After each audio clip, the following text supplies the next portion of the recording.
Yo, yo, yo. What's up, boys? Let me get this close. This is just going to be a live kind of yapping session.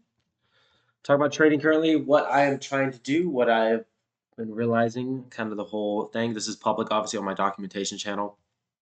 Most of my private stuff is just for my group that we have. This is me and my other trader friends that kind of trade the same way. Okay, so first, I've identified what risk profile I want to use, and there's a lot of stuff like there's some stuff I can't talk about when I trade with my group, but this stuff is all open, and some of the stuff I use on my own, which is pretty cool.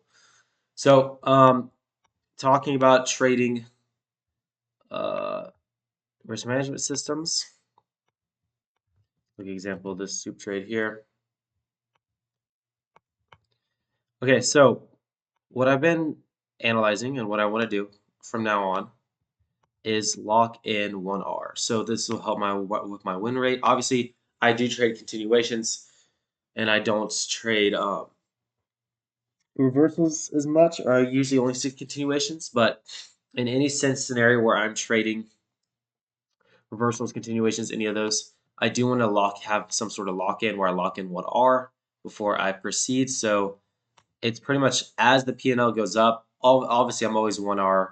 That's going to be stop is always 1R. But as the P&L goes up, I can lock in 1R just so I can secure it for a base hit. I'm pretty much securing, where's the text? Secure the base hit.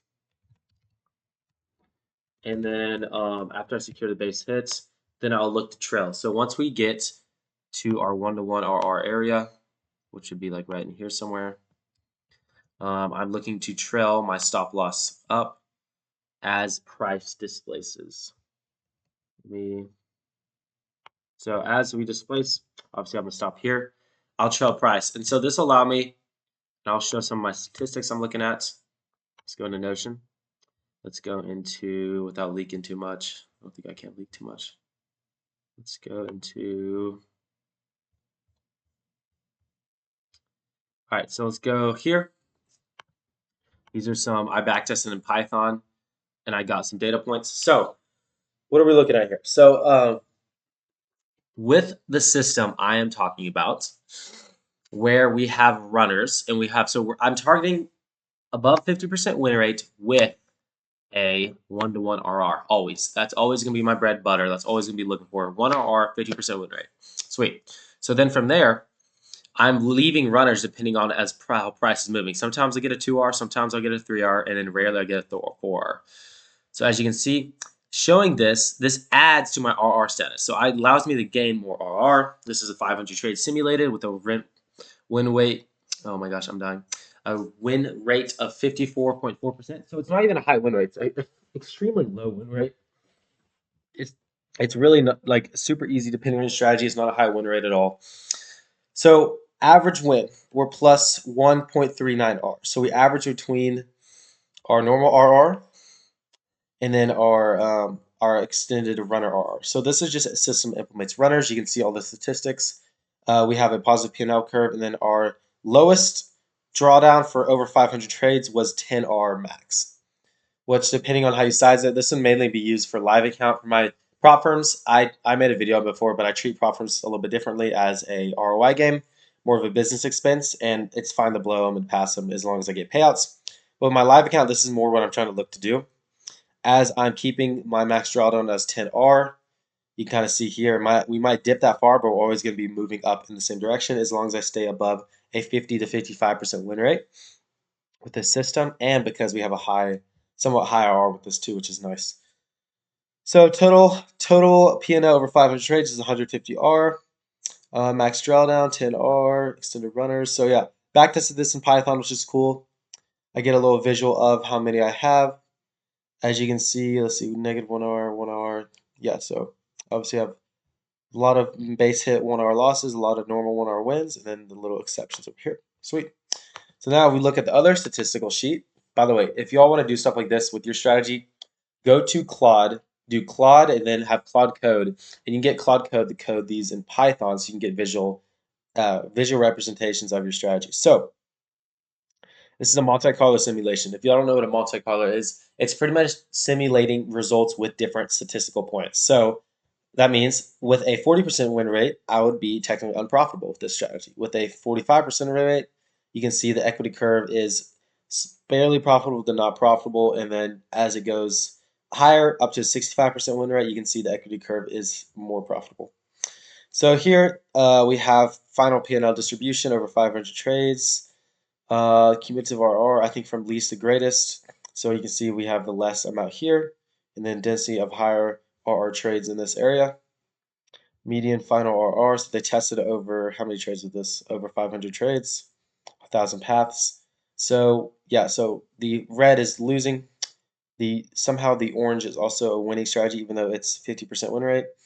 Yellow's good. Yellow's the 50% win rate. Blue is the 55, which is 136 R, and then they go on and on.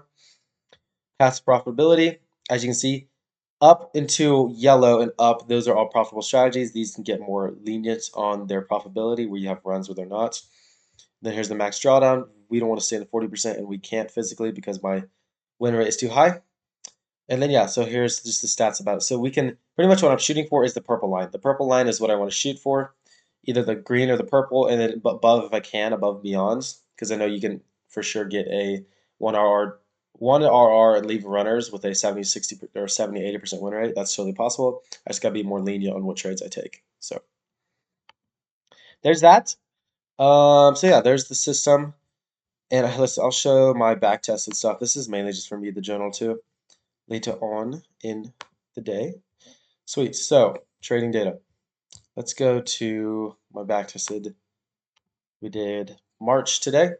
This is all back test trades. So they're not okay. So the thing with back tests, they're not as perfect as I would take them like in the live markets. I feel like I'd have more discretion and more things involved. So just say this is like the lesser version of my actual results. So we have 2 wins the first week. I only take 3 trades per week.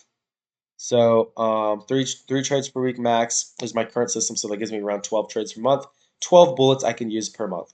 So as you can see, we have I think I was around 8. I averaged it. I added it up. So it's around, I think it was like 8R over the month. So over the month of March, we gained 8R with normal 1R.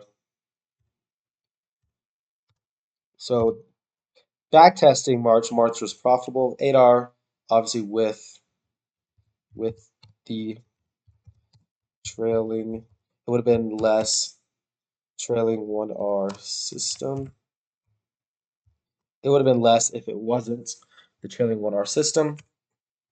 Yeah, so that was good to see. And obviously I did my rule was I need to do 3 trades per week currently. And then that would lead me to 12 trades per month. So my frequency is pretty low at the moment, which is helping me though. So this is very beneficial. That means 8R can be $8,000, it can be $800, it can be whatever number you want it to be, just depending on what your R risk amount is. So that's good to see. Yeah, so there's that. I was good to get that data and just go over everything.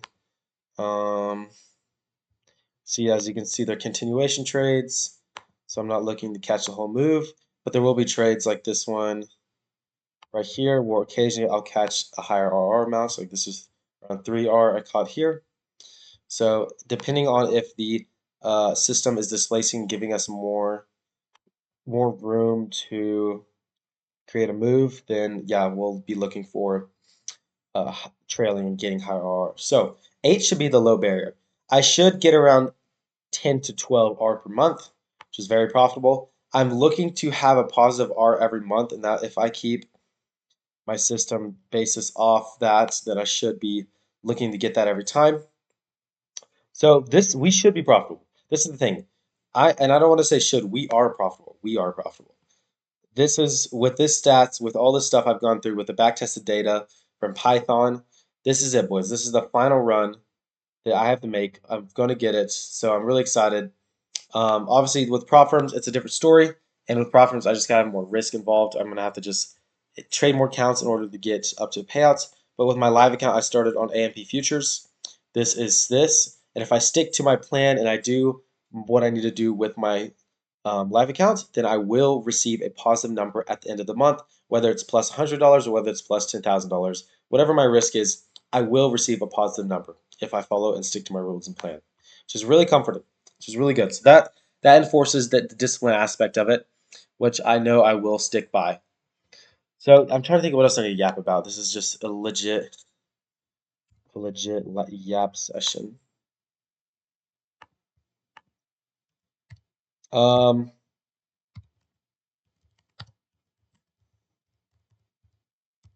so yeah, so this we're good here. Um, it's currently FOMC right now. I'm not trading, but I will be trading tomorrow. Yeah, that's good. Live account started.